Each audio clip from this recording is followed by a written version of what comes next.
Pinuntahan ko nga ang sikat na ugbo sa Tondo. Dito makikita natin ang iba't ibang klase ng pagkain, mga dessert, mga drinks.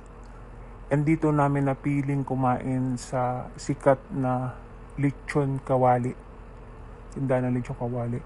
Meron silang Shanghai, siomai, bahay guya, tofu with egg. And dito rin nagbibenta ng sikat na tumbong soup. Nag-order kami pero hindi ko siya type. Ayan din yung mga buttered scallop, inihaw na puset. Ayan. Meron ding ito, isa sa dessert doon. Gumagawa sila ng ice cream roll.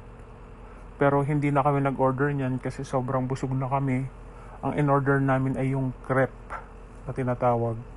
Hindi ko na nakuhanan yun. Pero masarap din naman siya. Pwede siyang for sharing na worth 120 pesos.